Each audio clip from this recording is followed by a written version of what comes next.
くもくもくと祖国を守る精神体ただいと我だ鉄の意志男だ力だ頑張りだおお彼らの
さあ、今日の修身はみんながお待ちかねの第11課職分すなわち佐久間亭長のお話だから今日は特別にこの佐久間書院を教室代わりに使うことにしたではみんな52ページを開いて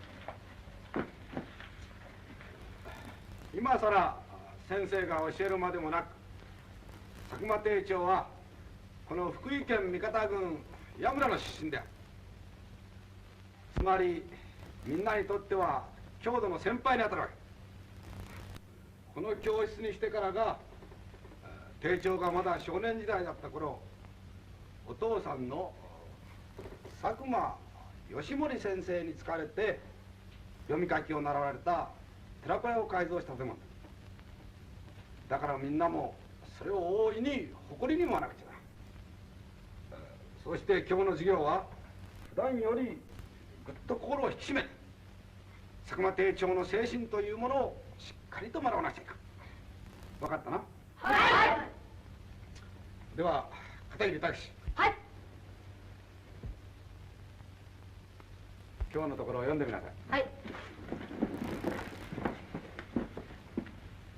第11職分明治43年4月15日第6潜水艇は演習のため山口県新港沖に出ました午前10時潜航を始めると間もなく艇に故障ができて海水が侵入し艇は14名の乗員を閉じ込めたまま海底深く沈んでいきました艇長海軍隊佐久間勉は直ちに部下に命じて侵入してくる海水を探しました同時に侵入した水を排出させようとしましたが浸水のためすでに電灯が消えて艇内は真っ暗くかつ動力の使用もできないのでただ手動ポンプを頼りに必死に排水を続けさせました艇はどうしても浮き上がります母艦が発見して助けに来るかもしれんというかすかな望みはありましたが海上との連絡が絶たれているのでそれを当てにすることはできませんそのうちに悪ガスが発生して呼吸は次第に苦しくなってきました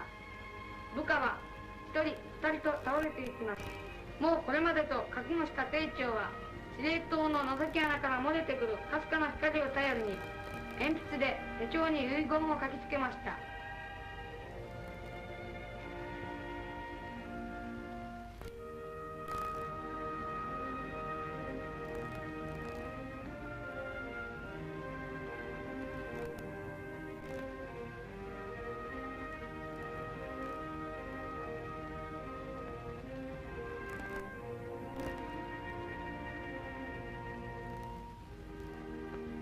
召喚の不注意により陛下の帝を沈め部下を殺す。誠に申し訳なし。されど帝員一同死に至るまで皆よくその職を守り沈着に事を処せり。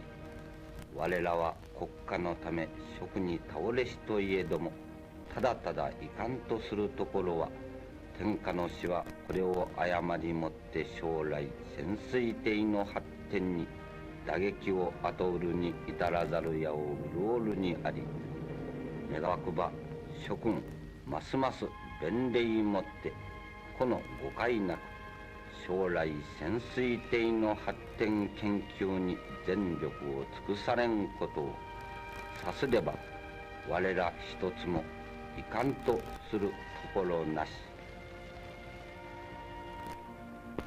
遺書には第一次天皇陛下の手を鎮め部下を死なせるに至った罪を謝し、乗員一同がよく職分を守ったことを述べ、またこの出来事のために潜水艇の発達の勢いをくじくようなことがあってはならんと考えて、特に沈没の原因や海底に沈んでからの様子を詳しく記してあります。次に部下の遺族についてのお願いを述べ、上官先輩恩師の名を書き連ねて告別の意を表し、最後に12時40分と書いてあります。艇が引き上げられた時、艇長以下14人の乗員が最後まで職分を守ってできる限りの力を尽くした様子がまだありありと残っていました。遺書はこの時艇長の上着から取り出されたのでした。格言、人事を尽くして天命を待つ。よし、みんなもこれまで十分おさらいができていることと思うが、この佐久間艇長のお話を読んでみんなはまずどういうことを感じたか。何か特別の考えが浮かんだものは手を挙げ。よし、だが新さん。はい。佐久間艇長は最後の時まで日本の潜水艦のことを心配しておられます。だから僕たちは世界に負けない立派な潜水艦を発明して佐久間艇長を安心させてあげなければならないと第一に考えました。よろしい。みんなも聞いたろうが、今の日高の考えは大変よろしい。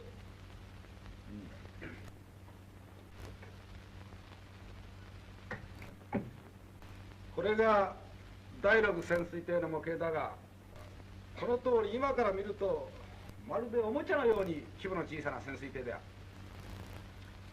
しかも佐久間艇長はこの貧弱な潜水艇の欠陥をなんとかうまい具合に工夫改善して将来国家のお役に立てようという考えから、ガソリン先行という危険な実験をやってられる最中、あの不幸に遭われて尊い殉職を遂げられた。だから今日高が言ったような世界列国に負けない立派な潜水艦を発明して我が国の潜水艦の発展を図ろうという考えは佐久間艇長の霊を霞んでることでもあり、また国家に対する立派なご奉公なんです。ではもっとその他に何か変わった考えはないか。はいはいはいよし、片桐。はい。僕も日高と同じ考えでありますが、ただ立派な潜水艦を作るだけではダメだと思います。佐久間艇長をはじめ第6潜水艇の乗組員一同のように立派に職務を守り通す海軍の軍人が大勢でなければ何の役にも立てないと思います。だから僕は将来必ず佐久間艇長に負けないような立派な潜水艦の乗組員になろうと考えました。じゃあ何か片桐は今から潜水艦の乗組員を志望しているのか？はい、潜水艦の艦長になる決心です。ほら笑っちゃいかん。よし、今の片桐の答えはさっきの日高の答えと同様、まことに正しい考え方であると思う。立派な潜水艦を作る一方に立派に任務を果たす乗組員がいない場合はいざ戦争という場合何の役にも立たんことになる。佐久間艇長もこの点を心配されて、潜水艇引率は抜群中の抜群者より採用するを要す。遺書の中でも強調してられる。だから今片桐が言ったように将来立派な潜水艦の乗組員になるということも佐久間艇長の志をつくこと。いや、日高といい片桐といい、どちらも佐久間艇長の精神をしっかりと学んだ立派な答えだ。先生も大変満足。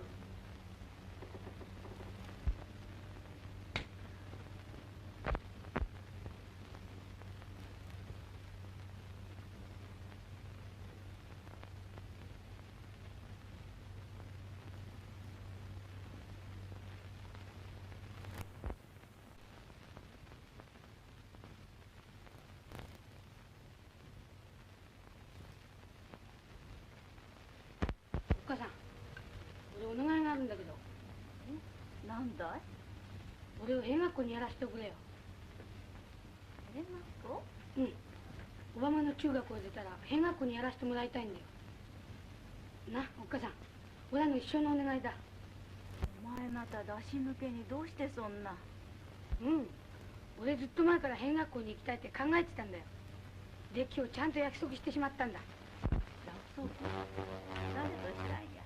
ほら、級長の日高さん。ああ、あの新作さんとかい？うん。なるほど。お前の決心は俺さんにもよくわかる。だけんどな、新作、中学校ならともかく東京の大学生通う間、その間の学士は一体どげにするつもりだ。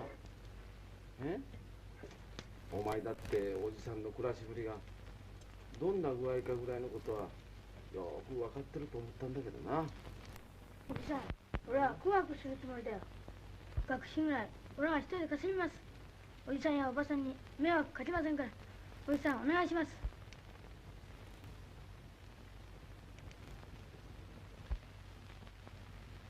いくら苦学するったって新作、世の中っちゅうもんはな、お前の考えてるようにそんなに簡単に運べせんぞ。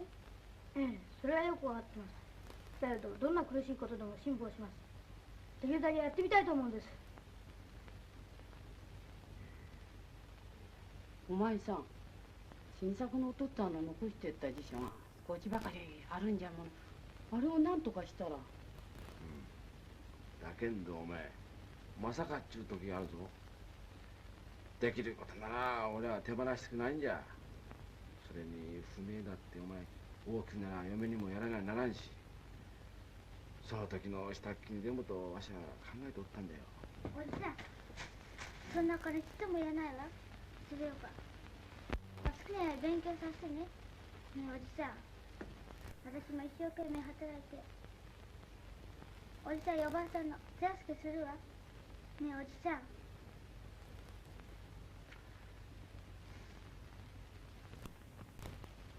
東京の帝国大学に上がり、俺は佐久間艇長のように江田島の兵学校を出て海軍の士官機になる決心をしたんだ。なるほど、そうかい。ああ、いいともいいとも。お前がそんなに固い立派な決心をしたんなら、お母さんはどんなことでも許してあげるよ。兵学校へでもどこでもお前の好きな学校へ進みなさい。じゃあおっかさん、許してくれるんだね。おっかさん、ありがとう。お前もやっぱしお父さんの子供だね。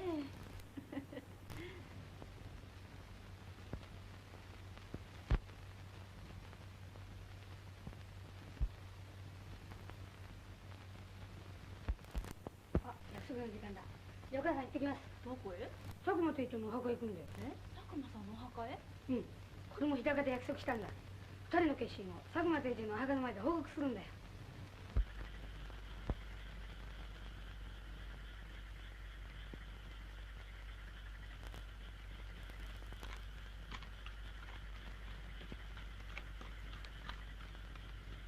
日高日高日高中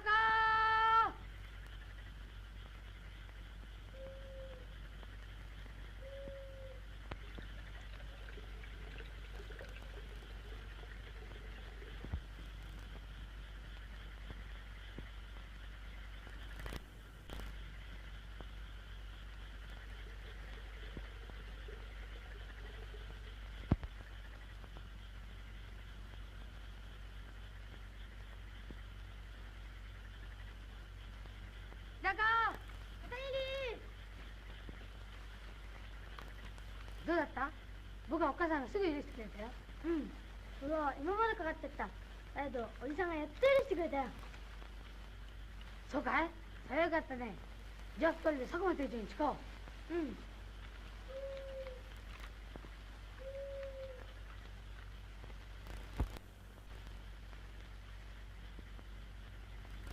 佐久間隊長、僕はきっと立派な潜水艦の艦長になって日本の潜水艦のために尽くします。佐久間隊長、僕はきっと立派な潜水艦を工夫して国のために尽くします。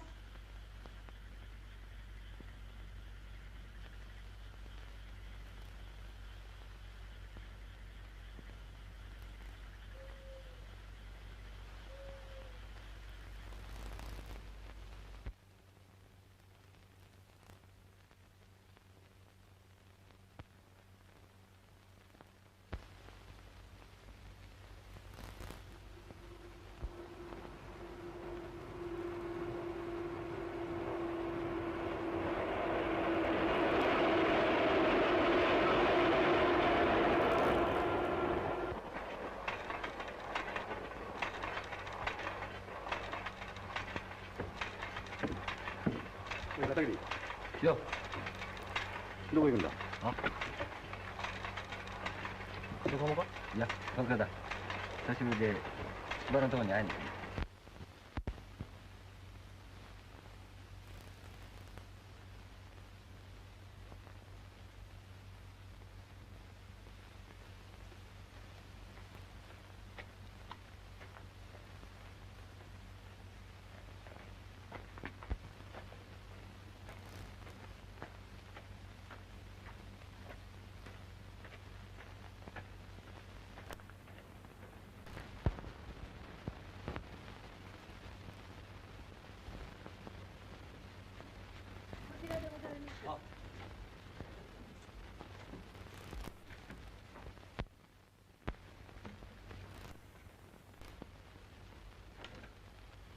どうです？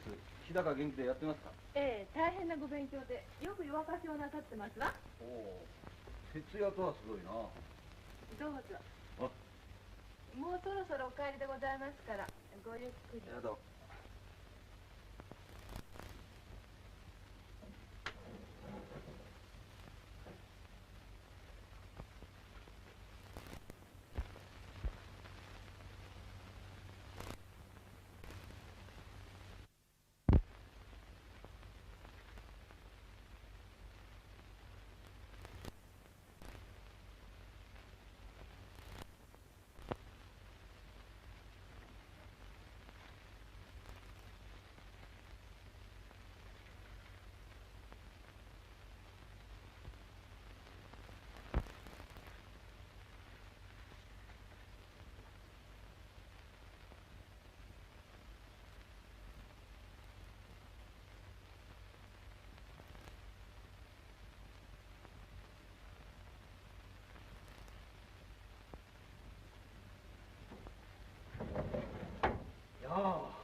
いやー、だいぶ待ったか？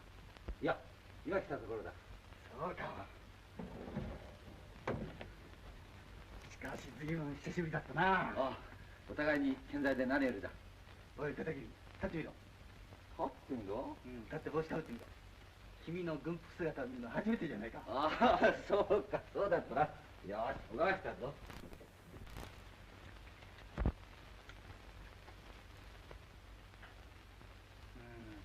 そうしてみると君もなかなか立派だ。士官のひよこには見えんぞ。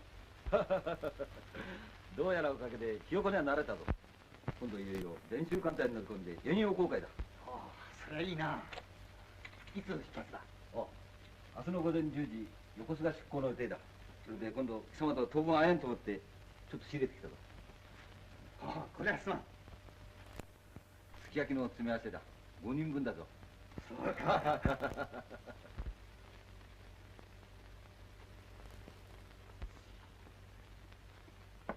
俺も卒業まであと2年だ。しっかり頑張るよ。おい、頑張ってくれ。しかしあまり無理すんな。鉄や体の毒だぞ。いや、これは内職だよ。内職。翻訳の下請けをやってるんだ。おお。この間まではいい家庭教師の口があったんだがな。そう、随分苦労すんな。いや、大した苦労じゃないさ。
僕のお客さんどうしたか知らんか？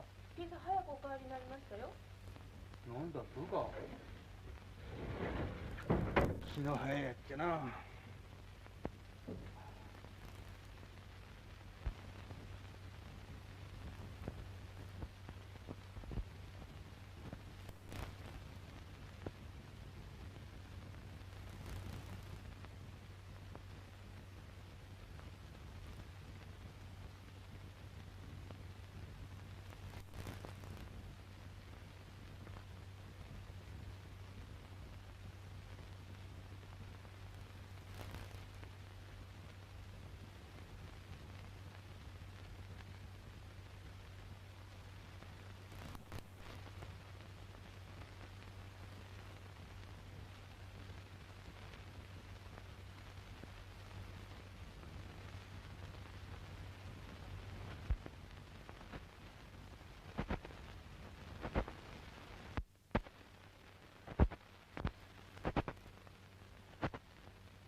おい片桐、もう教務が始まるぞ。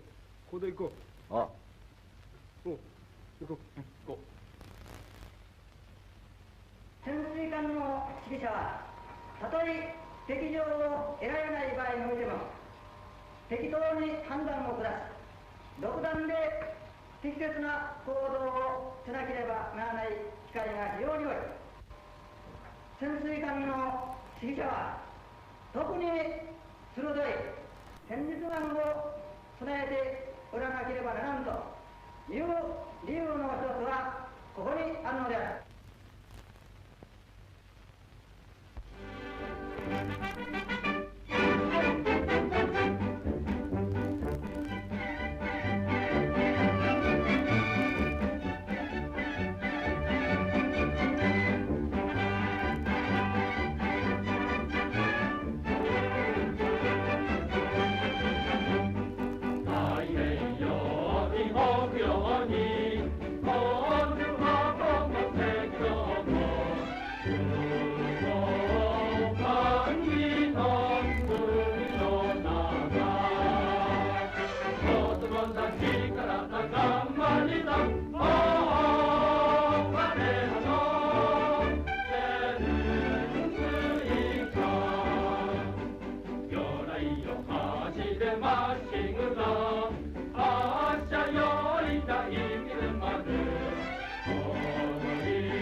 そうか。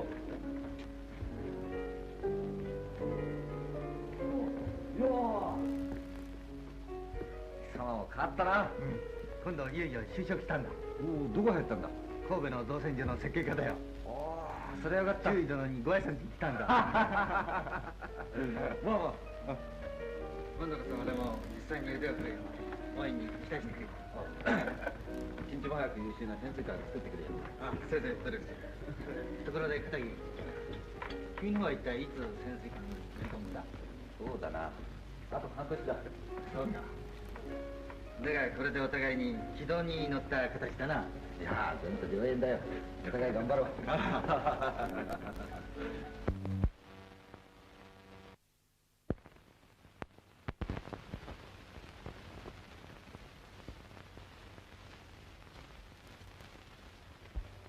目下司令潜水艦の専任将校として毎日猛訓練に従っている。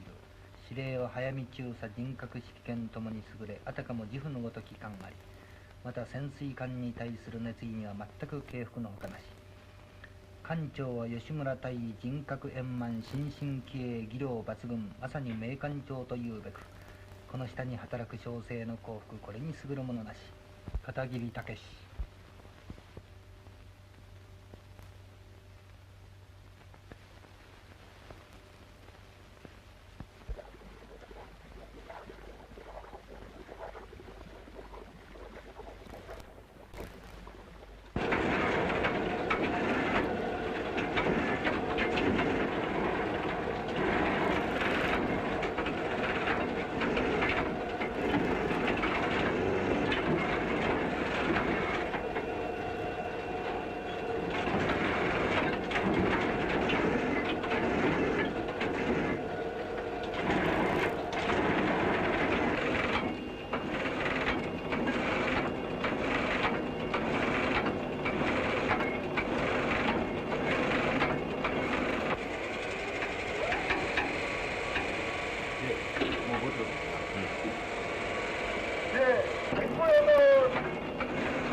これはね、千人将校。少しは潜水艦の食事にも慣れたか。いや、実にうまいですよ。お世辞を言うな。しかし上艦から貸し艦兵に至るまで同じ料理を食わせるところは潜水艦ぐらいのもんだろう。それが非常に家庭的でいいと思いますな。潜水艦は言ってみれば家族だ。みんな家族の一員だからな、艦長。そうですな。そうですか。時に千人将校。君のお母さんは実に若々しい字を書くね。この間来とった手紙を見て驚いたよ。いや、あれは代筆ですよ。どうりて。しかし君は一人息子だと聞いていたが、もう大使者を雇い入れた。これはどうも、あれは近所にいる親友の妹なんですよ。親友の妹ならなお結構結構。お互いに潜水艦の中で生死を共にする家族の間柄だ。大いに祝うぞ、なし。この間面白かったってな。実に理解だ。また行こうじゃないか。しかし今度は俺に任せてやらんぞ。おい、ちょっと静かに。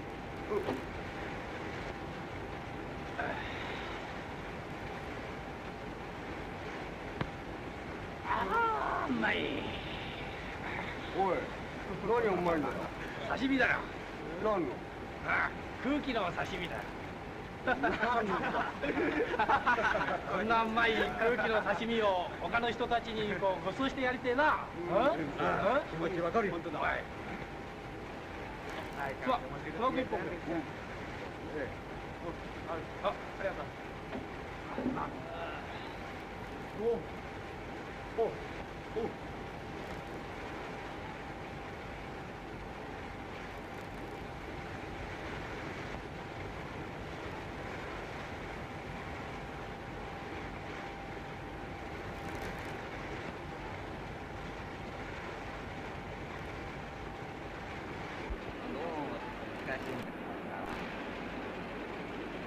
千人将校。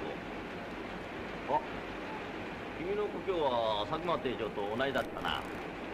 あ、福井県の三方郡です。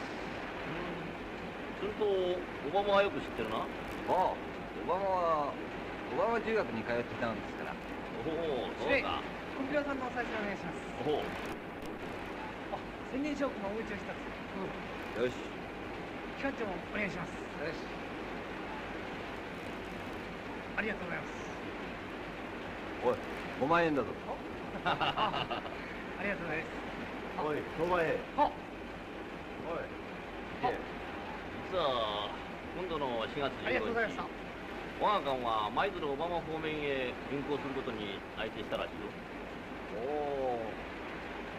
佐久間定長の証拠祭ですか。一同で定長の銅像に参拝するんだ。わあ、それはありがたいですな。じゃあおふくろさんにも会ってくるんだな。ぜひそうさせてもらいます。ついでに若い大室のおばさんにも会ってこいよ。よし来た。やるぞ。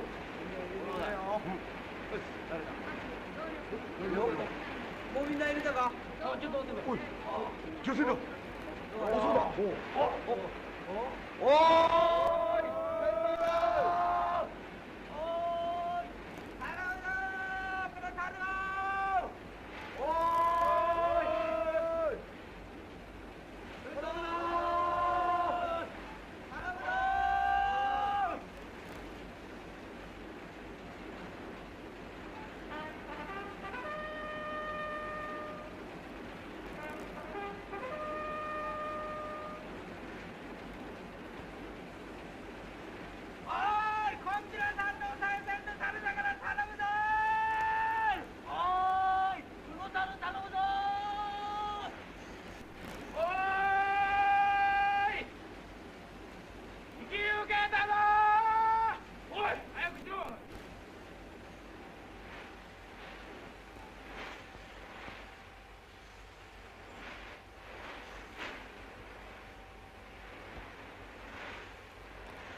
けしさん、たけしさんじゃございません？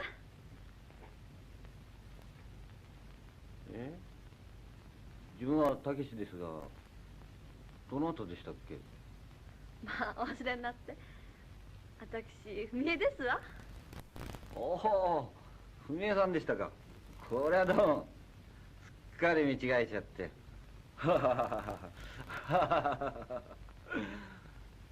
僕の知ってる文枝さんは、こんな小さい泣き虫の文枝さんでしたからね。どうも。私、ちょっとおばさんに知らせてきますわ。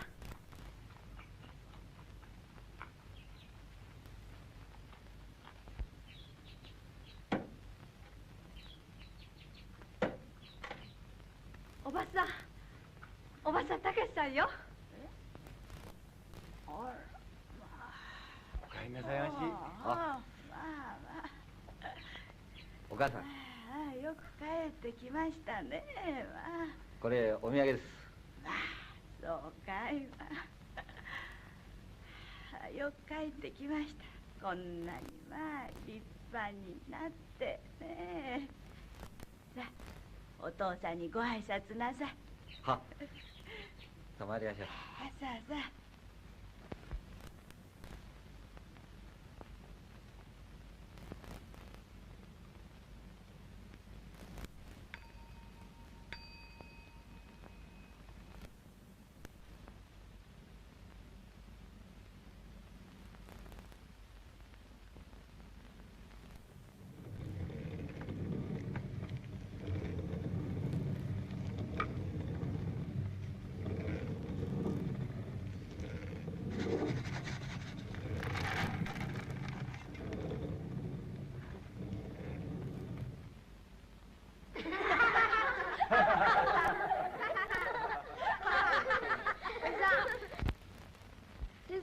水の中へ潜ってんだろ。だから夏は涼しくていいだろ。おお、そう思うか。うん。そう思うのは大変な間違いだぞ。水の中に潜るためには全部隙がないように蓋をしなくちゃな。おまけに館内は狭くてモーターや電池の熱が発散してこう黙っていても油汗がだらだら出てくるんだ。それは大変だね。大変だと思う。潜水艦で働く兵隊さんの苦労は丘にいる者には想像もつかんだろう。だから日本人のように忍耐力が強くって勇敢でなお忠君愛国の精神に燃えた国民でなければ立派な潜水艦の乗り手にはなれんのだ。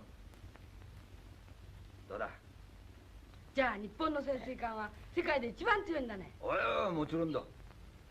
それにこう第六潜水艇の乗組員のようにみんなが大和魂にあふれ一致団結して自分の身を犠牲にして武将を守るからだ。いいか。どうだ、分かったか。うん、分かった。オラも大きくなったら潜水艦の乗組員なんだぜ。お前みたいに放ったらしじゃ潜水艦の方が嫌うぞ。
失礼でございます。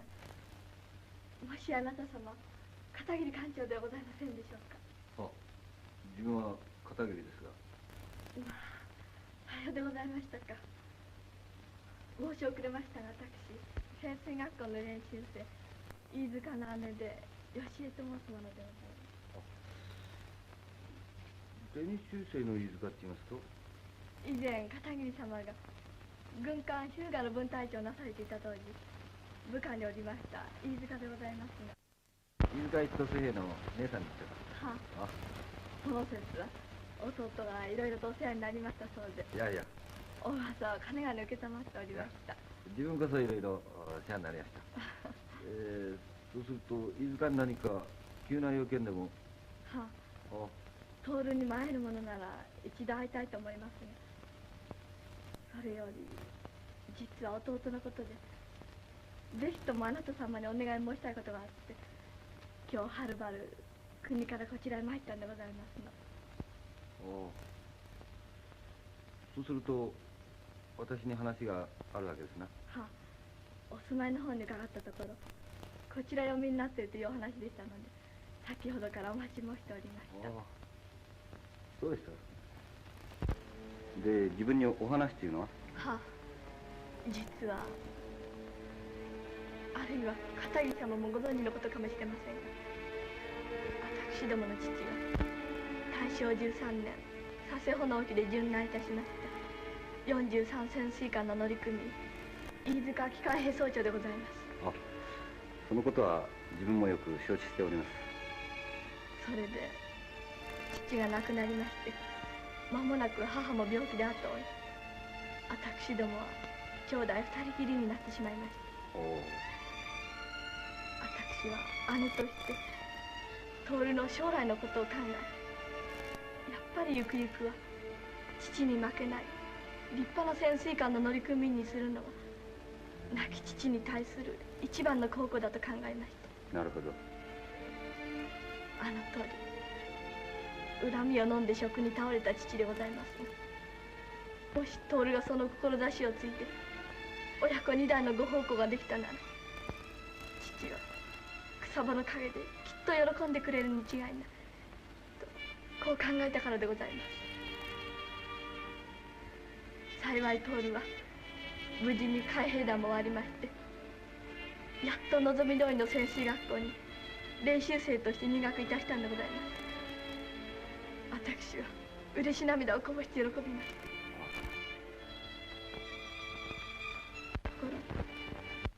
た。ところがでございます。突然徹のところから私宛てに手紙が参りまして、潜水艦乗組員になるのは嫌だというようなことを申してまいったんでございます。え、潜水艦の乗組員が嫌だと？いいえ、そうはっきりとは書いてございませんでした。なんだか曖昧な言葉で、潜水艦の乗組員になるのは不満でならないとか、できたら別の方向に進みたいとか、そんな意味なことを長々と書いてよこしたのでございます。ちょっとおかしいですな。どういうわけかな。どんな理由があるにせよ、今さら志を変える弟の不甲斐なさ、育児のなさに私の胸は張り裂けるような思いでございました。もしや父があの鳥の最後を遂げたものですから、徹は実際に潜水艦に乗り組んでみた結果、急に臆病風に吹かれて潜水艦が恐ろしくなったのではないでしょうか。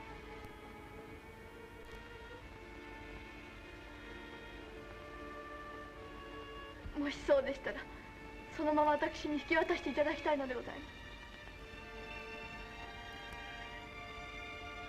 その時は私も死んで皆様の前に申し訳を立てる覚悟でございます。いや、お気持ちのほどはよくわかりました。しかし飯塚も殉難有志の維持である以上、そういう理由で潜水艦を嫌がっているのではないと信じます。とにかくこれからすぐ飯塚に会ってみましょう。そしてできたら分隊長の許可を得て3人でよく話をしましょう。お願いいたします。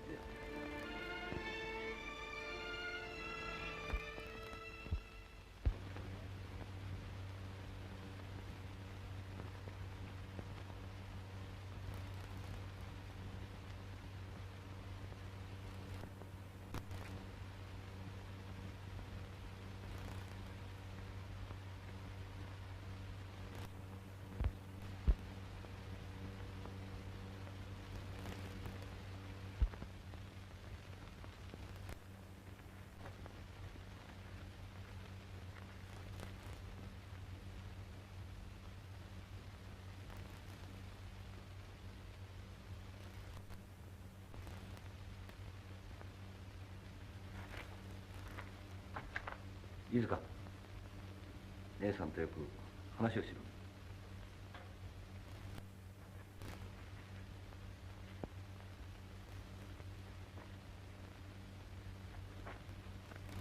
徹。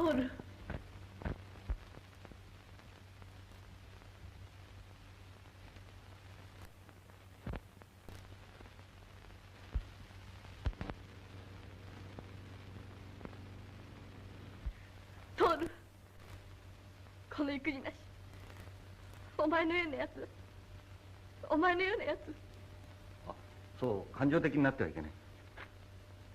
飯塚には自分から聞こう。飯塚、お前はどういう決心でこの潜水学校に入校したんだ。お前の父は43潜水艦の有志じゃないか。お前は亡き父の志を継ぐためにこの学校に入校したんではないのか。はい、立派に父の志を継いでお国のためにご奉公する決心でここに入校したんであります。それが分かっているなら、なぜ姉さんにあんな手紙をよこしたんです。この弱虫、お前は急に命が惜しくなったんでしょう。姉さん、それは甘いな言葉だ。僕だってお父さんの血を継いだ子供です。命が惜しいな、そんな卑怯な考えを起こすもんですか。そんならどうして潜水艦の乗組が嫌だなんて言い出したの。さあ、その訳を話してごらんなさい。飯塚、お前のその気持ちが俺にもわからんのだ。ここは神聖な六郷神社の前だ。お前の偽りのない気持ちを率直に話してみろ。分隊長、いや課長、申し訳ありません。実を申しますと、自分は潜水艦乗組員に対して疑問を抱いたんであります。疑問を？一体どういうことだ。はい、では逆に自分からお尋ねいたしますが、潜水艦は一体本当に敵艦と戦う機会が来るものでしょうか。いや、実際に魚雷を発射し敵艦を撃滅するような華々しい戦闘に臨む時節が来るものでしょうか。もちろん来る。来るからこそ我々は日夜訓練に従事してるんじゃないか。ではそれはいつの日に到来するものでしょう。いつの日に？それは予測できんな。それがその点が自分には不満なんであります。それに引き換え陸戦隊や航空隊は今戦いの第一線に立って目覚ましい働きをしてお国のためにご奉公しております。それを考えると自分はただ毎日安閑として訓練のみに従事している潜水艦が飽き足らなくなってきたんであります。なるほど。それでお前の気持ちはよく飲み込めたか。飯塚、お前としてはつまり華々しい戦闘を望んでいるわけだな。例えて言えば敵機と一騎打ちのできる飛行機とか、敵を縦横に操作できる戦車とか。はい、そうであります。そして命を捨ててご奉公したいんであります。それが立派に亡き父の志を継ぐことではないでしょうか。違う。では自分の考えが間違っているとおっしゃるんですか。いや、お前の考えも一応はもっともだけれど、飯塚、お前は潜水艦の使命や任務というものをまだよく心得ておらんぞ。つまり潜水艦に対する信念ができておらんのだ。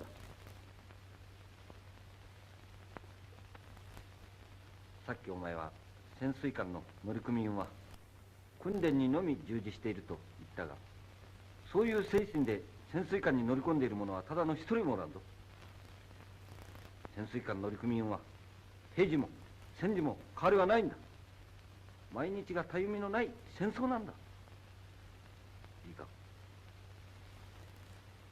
そうした固い信念を持って我々はただ黙々と海の守りに全力を捧げているんだ。我が開国日本がかつて一度も外敵の侮りを受けない理由もそこにあるんではないか。例を挙げればお前の父だ。お前の父はなるほど敵弾に倒れたんではないけれど、立派に任務を遂行し我が海の守りの犠牲となって倒れたんだ。お前の父ばかりでなく我が海軍、我が潜水艦が今日あるまでには幾多の尊い犠牲が払われてきた。身近な例がここにある6号艇、佐久間艇長の殉職された潜水艦だ。そうした屍を乗り越え常に前進していかなければならん。お前は父の志を継ぐためにと言ったが、どうしたら父の志が一番よく継げるか、もう一度考えてみろ。それに43潜水艦殉難昇進としては、賢くも時の摂政宮殿下より誘惑なるお沙汰を賜ったはずだ。お前も遺族なら胸に銘記しているはずだ。今それをここで書してめよ。はい。一同忠誠軍人の本分を尽くし、商用投資に尽きたるは感動するところない。もう一度。はい。一同忠誠軍人の本分を尽くし、商用投資に尽きたるは感動するところない。もう一度。はい。一同忠誠軍人の本分を尽くし、商用投資に尽きたるは感動するところない。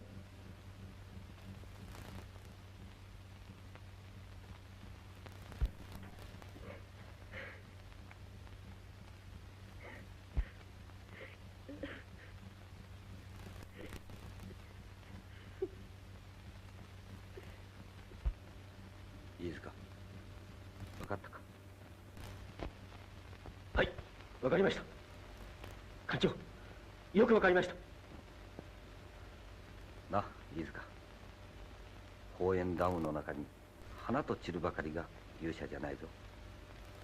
強い責任感と偉大なる犠牲心とを持って任務を果たすのが本当の勇者だ。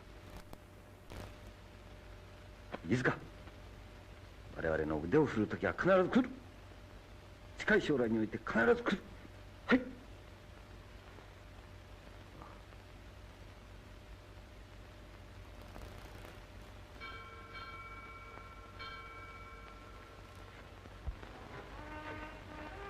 姉さん、僕は間違ってました。心配かけてすみません。許してください。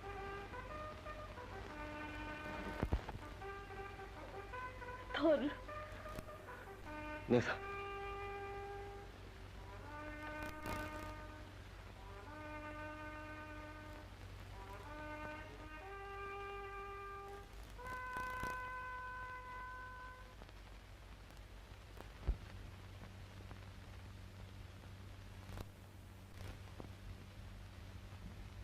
いやあ、どうしたんだ突然。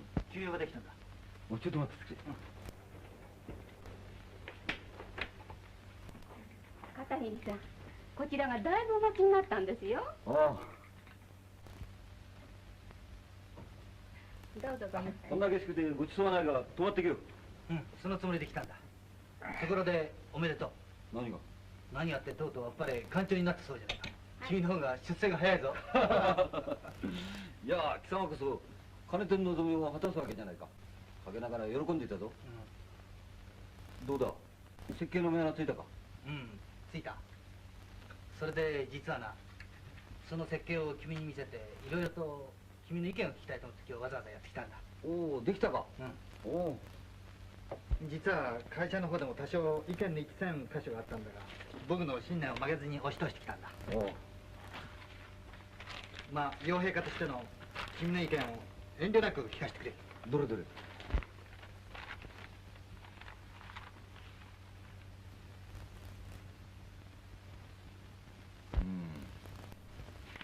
なるほど。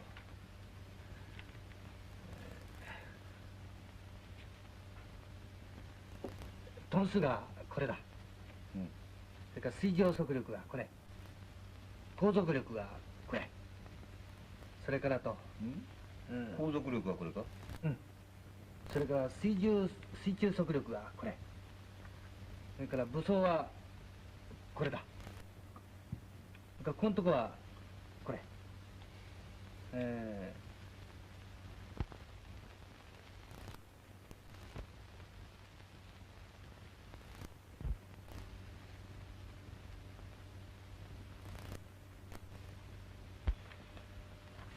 中滝、居住の方もこの辺のところは相当苦心したつもりなんだ。とにかく船全体として各種の性能が釣り合いが取れて、僕としては理想的な潜水艦ができたつもりなんだよ。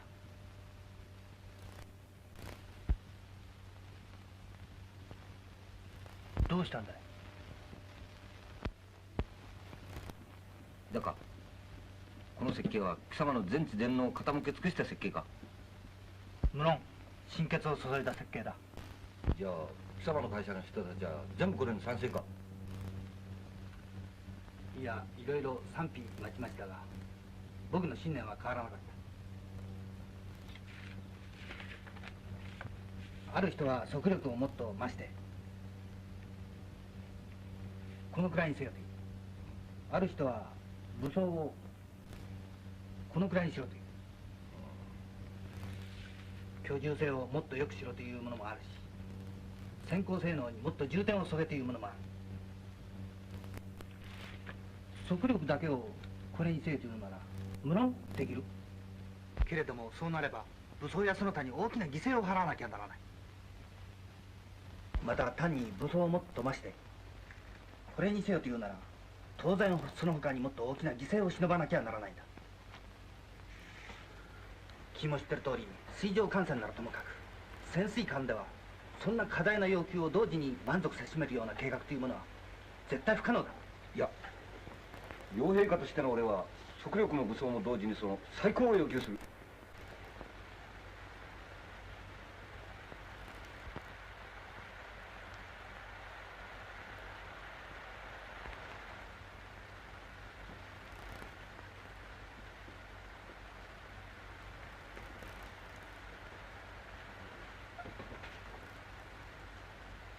片桐、君も潜水艦乗りならそんな無茶なことを言うな。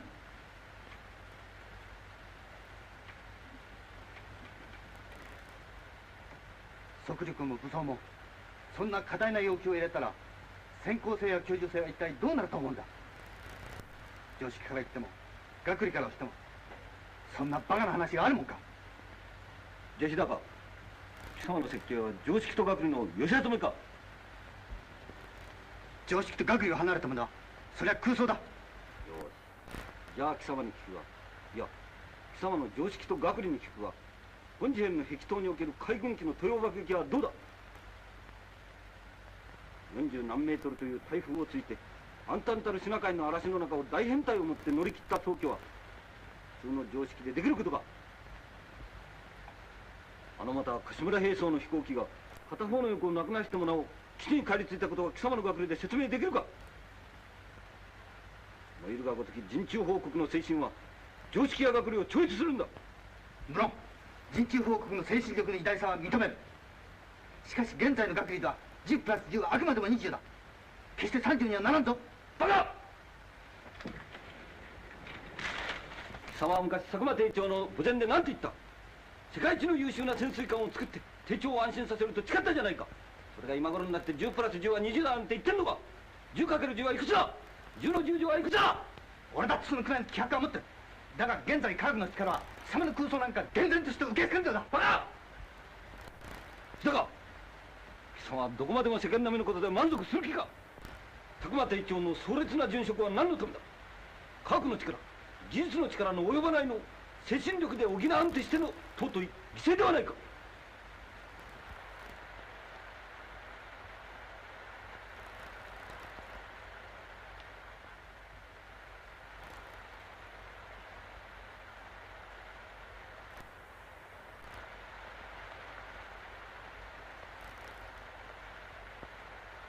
日高、大使一番もう一度頑張ってみろ。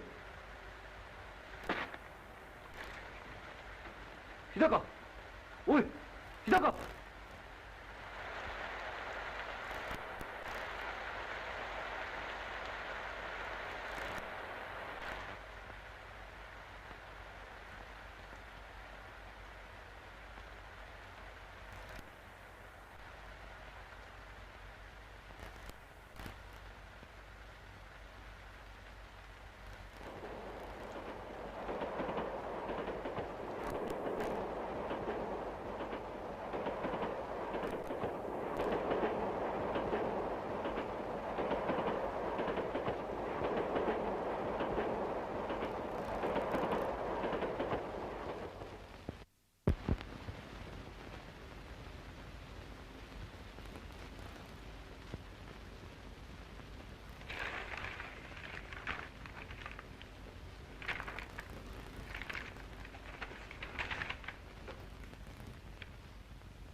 大使一番日高、もう一度頑張ってみろ。日高、貴様の設計は常識と学理の寄せ集めか。貴様は昔佐久間邸長の墓前で何と言った。世界で一番優秀な潜水艦を作って邸長を安心させると確かに誓ったじゃないか。人中報告の精神は常識や学理を超越するんだ。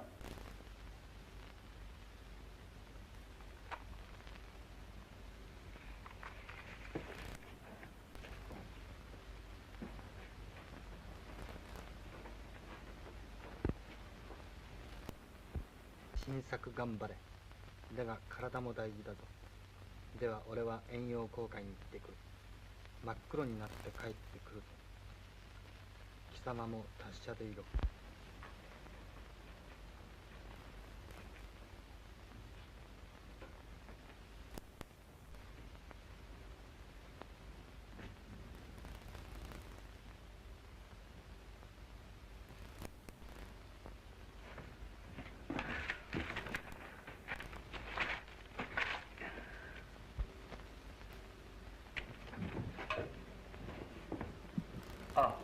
電報頼む。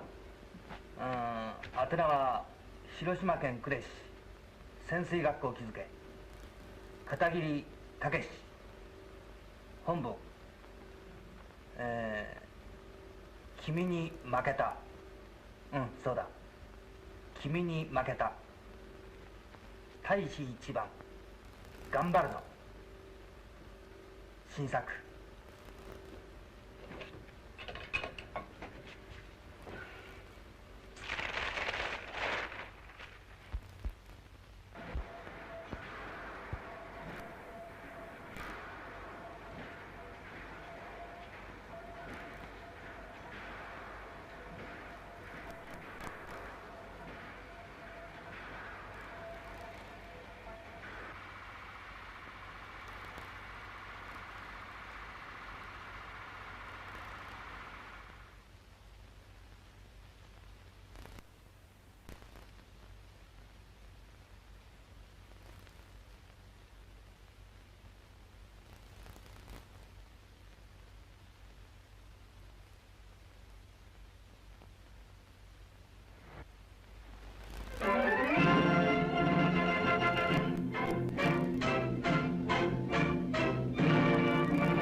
だから、はい、いや、ここなんですがね。ここですな。こんなんですが、これでは仕事のしようがないんですが。これはですね、つまり、現場行きましょう。そう。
今度お父さんいつ帰ってくるんですか？いつ帰ってくる？今度は少し長引くかもしれんな。みんなお母さんの言うことをよく聞くんですよ。はい。じゃあ今度お父さん帰ってくるまでに素晴らしいモーターボートの模型作っときますからね。なえじ？母ちゃん。はい。お前またお父さん帰ってきたら忘れずにパイプとタバコを持ってくるんですよ。はい。肌着以外はみんなになりました。あ、いや。いらっしゃい。おじさんこんにちは。あ、こんにちは。ね、ご健闘を祈ります。いや、どうも。聞いたろうが、本州南岸で行われる艦隊演習の潜水隊司令をせつかってな。また当分潮風に吹かれてくるよ。その場所までお見送りいたします。いや、ありがとう。いや。はい。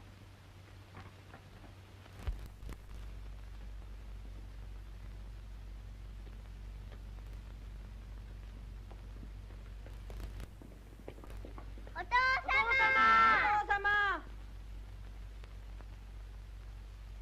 お父様。いってらっしゃい。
ってまいりました。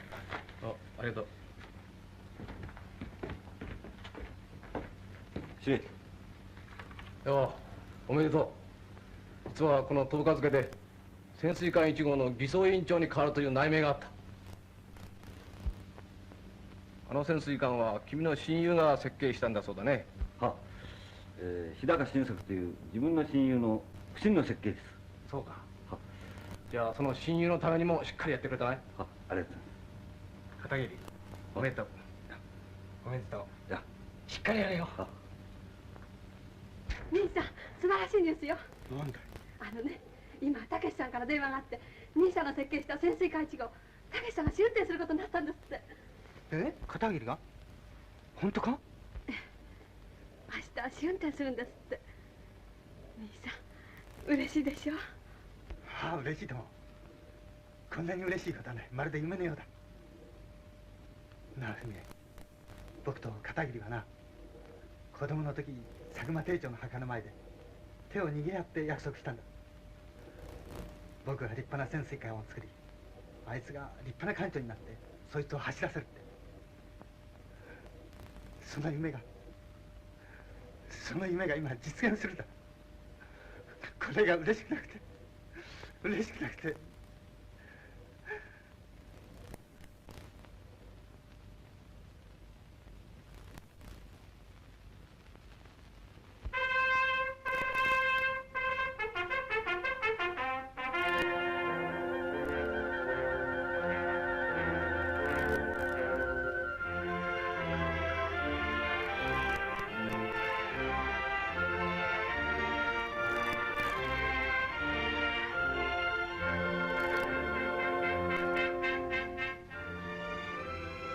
課長、内科艇がお迎えに参りました。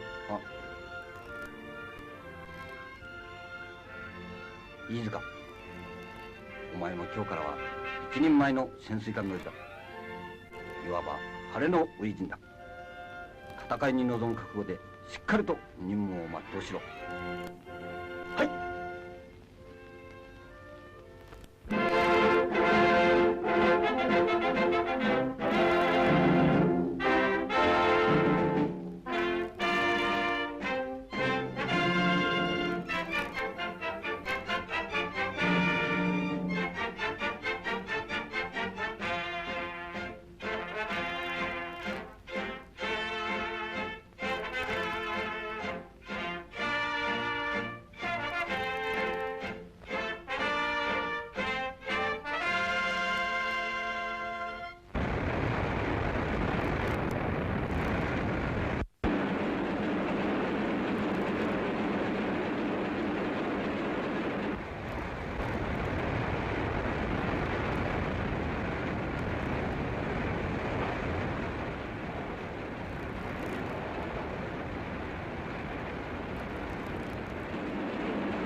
片桐のやつうまくやってくれているだろうな。なんだよ心配だな。大丈夫よ兄さん、今にきっと大成功の知らせが来るわ。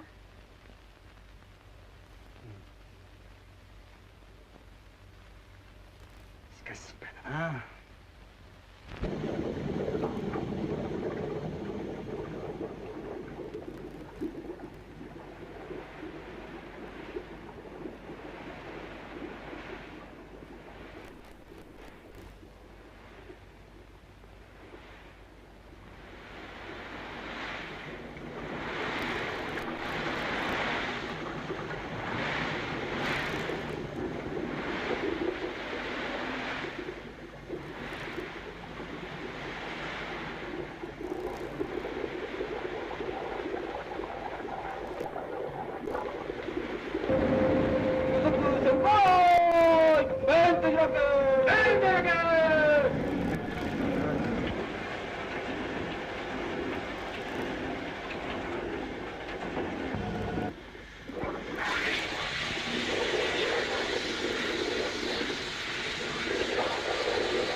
本館の位置。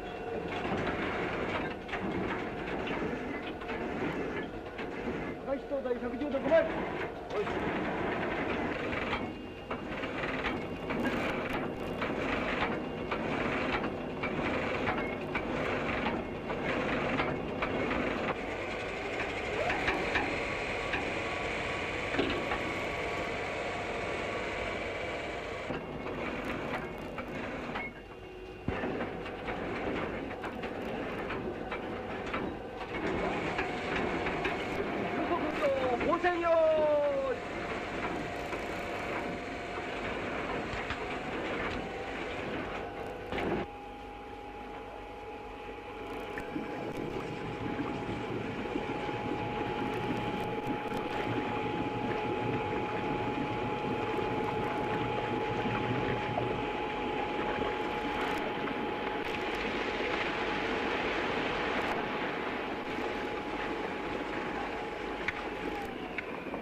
18、11、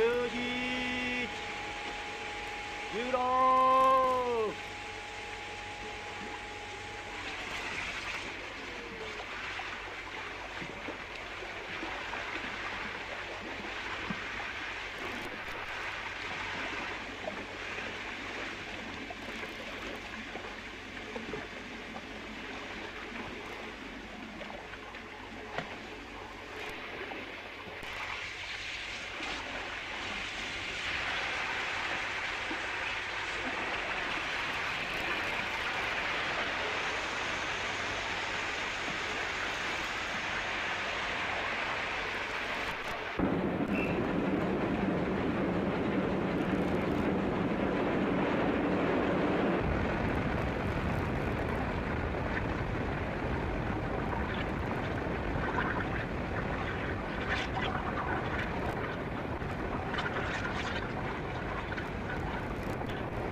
直ちに、総員集合、交換班。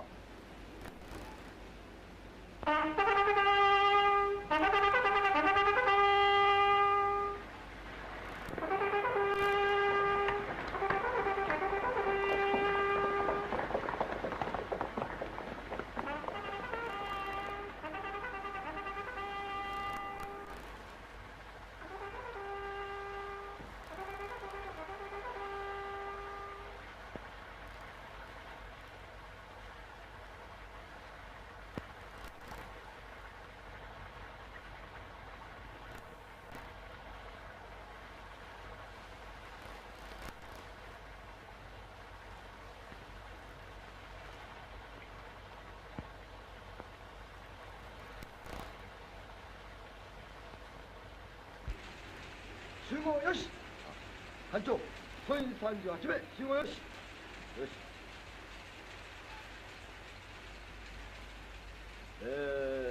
本日はこれにて潜水艦1号の飛行を全部完了する。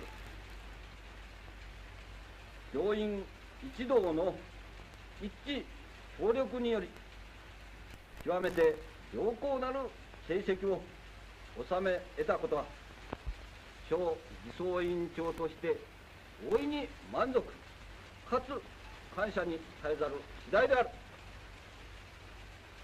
目下本艦は山口県新港沖を通過中である。今さら言うまでもなく